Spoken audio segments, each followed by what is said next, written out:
મિર્ચી morning. આજે તો બહુ જુદી જુદી સવાર પડી છે અમદાવાદમાં.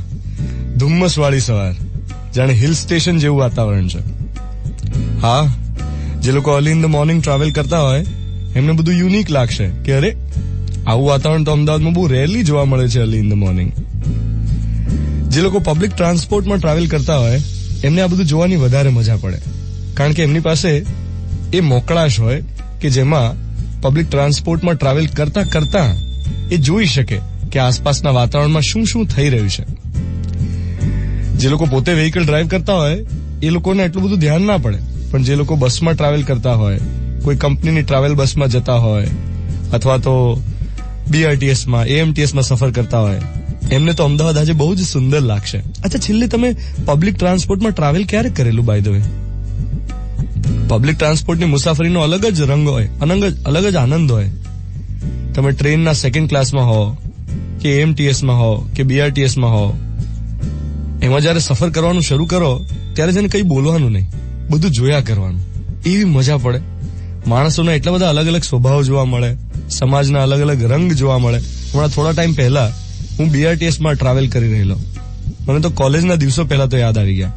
અમે જયારે કોલેજમાં હતા ત્યારે અમારે સેટેલાઇટ થી સિવિલ હોસ્પિટલ જોબ ટ્રેનિંગ માટે જવાનું હતું, કેન્સર હોસ્પિટલમાં. અને એ વખતે તો પબ્લિક ટ્રાન્સપોર્ટમાં આટલી બધી બસીસ પણ અવેલેબલ નહોતી, એટલે આમ બસ સ્ટેશન ઉપર રીતસર તમારે અડધો પોણો કલાક રાહ જોવી પડે.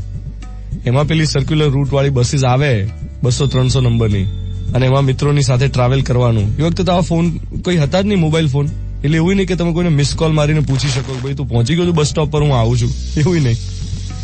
અને એનો જ ફાયદો હતો, કારણ કે બસમાં બેઠા બેઠા અલગ અલગ લોકો મળે, એમની સાથે વાતો થાય. જેમ કે હમણાં થોડા દિવસ પહેલા હું બીઆરટીએસમાં ટ્રાવેલ કરતો હતો તો ડિફરન્સ શું જોવા મળે ખબર છે? કે બધા જે સ્ટુડન્ટ્સ હતા એ બધાના હાથમાં સ્માર્ટફોન્સ હતા, કાનમાં હેડફોન્સ હતા, અને આંખો સ્ક્રીનને ચોંટેલી હતી.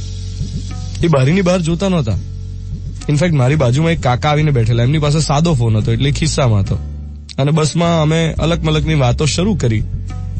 રસ્તા ખરાબ છે એની વાતો, સરકારની વાતો, ચાઇના સાથેના યુદ્ધની વાતો, એમના ટાઈમે અમદાવાદ કેવું દેખાતું હતું એની વાતો. બહુ મજા પડી એમને સાંભળવાની, કાકાને સાંભળવાની. એકચ્યુઅલી પબ્લિક ટ્રાન્સપોર્ટમાં મુસાફરી દરમિયાન આવા નાના નાના જે સંબંધો બની જાય, આવી ચર્ચાઓ થાય, એ બહુ ઓછી થઈ ગઈ છે. અને એનું કારણ છે સ્માર્ટફોન. સ્માર્ટફોનમાં બધાની આંખો ચોંટેલી હોય છે. જે લોકો સ્પેશિયલી એબલ્ડ હોય ને, કોઈ બ્લાઇન્ડ હોય, કોઈ સાંભળી ન શકતું હોય, કોઈ બોલી ન શકતું હોય, તે છતાં તેઓ આ દુનિયાને, આસપાસના વાતાવરણને ખૂબ સરસ રીતે માણી શકે છે.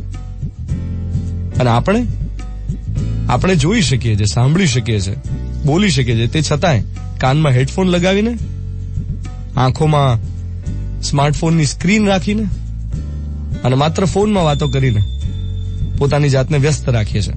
ફોનમાં એટલા બધા બિઝી હોઈએ છીએ કે આસપાસના કોઈની સાથે વાત પણ નથી કરતા. આજનો મોર્નિંગ મંત્ર એ જ છે કે ઈશ્વર તમને સ્વાઇન ફ્લૂની સાથે સાથે આ ફોન ફ્લૂના વાયરસથી બચાવે એવી પ્રાર્થના. સાંભળી રહ્યા છો મિર્ચી 98.3, 22 ઓગસ્ટ 2017, ટ્યુઝડે મોર્નિંગ. હું છું ધ્વનિત તમારી સાથે. Good morning my dear.